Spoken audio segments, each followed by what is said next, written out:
Bonjour et bienvenue dans cette vidéo de présentation de cette formation ICS-CADA Cybersécurité des systèmes industriels.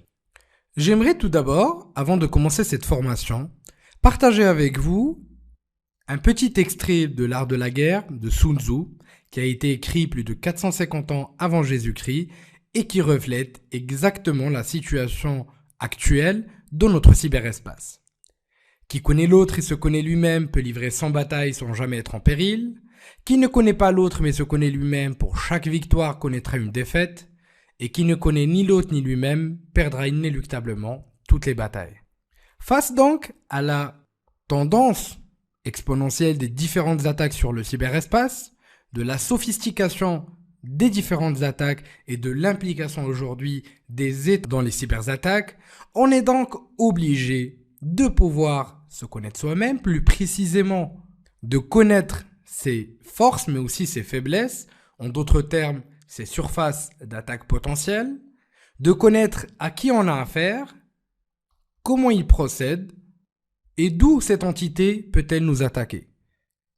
Sans ces éléments, nous ne pourrons nous sécuriser à bien. Surtout qu'aujourd'hui, les systèmes d'information représentent un enjeu organisationnel.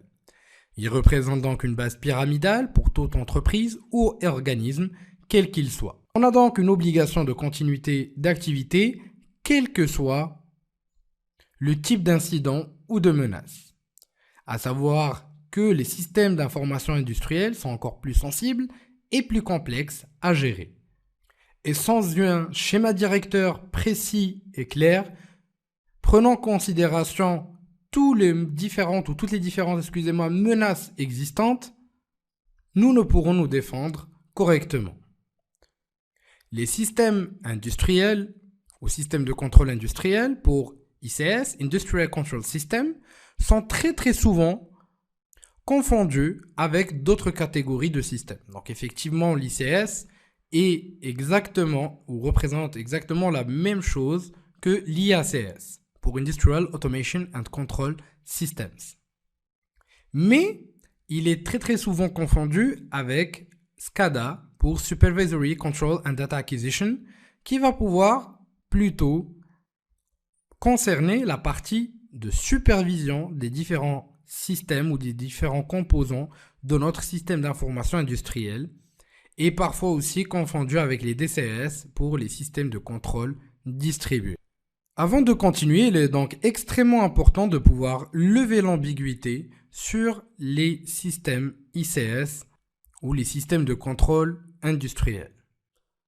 Au niveau d'une architecture traditionnelle, donc au niveau des systèmes ICS-SCADA, on retrouve principalement deux grands réseaux ou deux grandes familles de réseaux. Le réseau corporate ou encore le réseau bureautique où on retrouve les différents serveurs ERP, les systèmes de gestion de production, mais aussi le réseau interne à l'entreprise, c'est-à-dire le réseau de l'organisme ou si vous préférez le réseau bureautique. De l'autre côté, on a notre système ICS ou le système de contrôle industriel qui est composé de deux sous-zones. La première représente le réseau de supervision, notamment la partie SCADA, où l'on retrouve les différentes consoles de supervision, les machines de maintenance, ou encore le Data Historian qui permettra de pouvoir stocker toutes les informations recueillies à partir des différents éléments, composants ou qui font partie du réseau de production. Donc c'est un petit peu en quelque sorte un serveur de journalisation pour les environnements ICS, plus précisément dans les réseaux de production. Nous y arrivons donc, où l'on retrouve donc notre réseau de prod, principalement avec toutes les machines concernées, automates et autres objets connectés notamment, où on peut retrouver des RTU, des Remote Terminal Unit, des PLC, qui représentent des automates programmables pour des objectifs de sécurité ou encore pour les différentes machines qui vont pouvoir opérer sur le réseau de production. C'est d'ailleurs l'élément le plus critique et le plus facilement exploitable dans les réseaux ICS-SCADA. On retrouve aussi les réseaux sans fil utilisés par le réseau de production. C'est pas forcément de la Wi-Fi, mais généralement on peut retrouver aussi d'autres types de radiofréquences et ainsi de suite.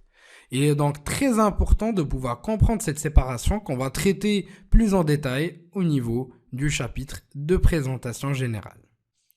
Lors de cette formation, nous allons découvrir un bon nombre d'éléments, notamment une présentation de la formation, ce qu'on est en train de découvrir avec au niveau de la prochaine vidéo, la mise en place du lab.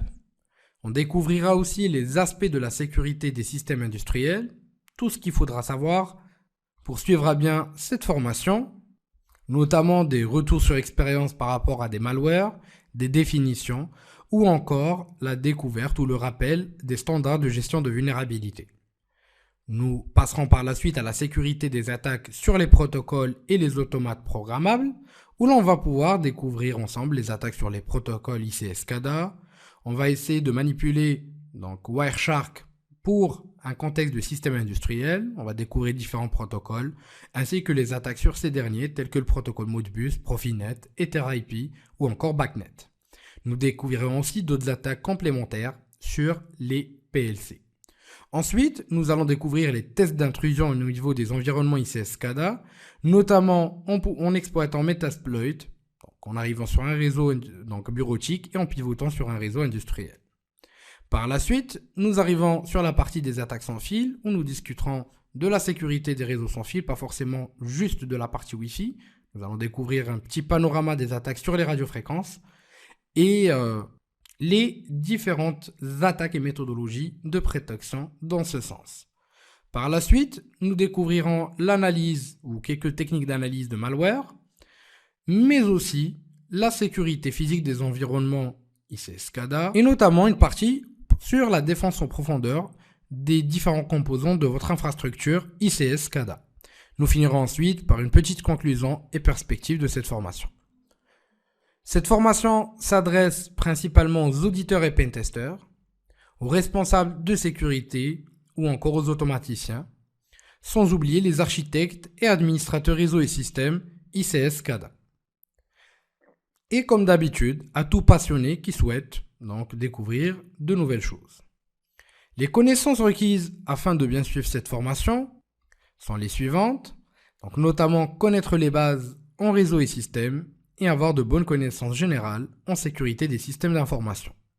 Il serait aussi parfait si vous avez pu suivre la formation Hacking et Sécurité, acquérir les fondamentaux, qui est présente sur Alform avec un bon nombre d'autres formations.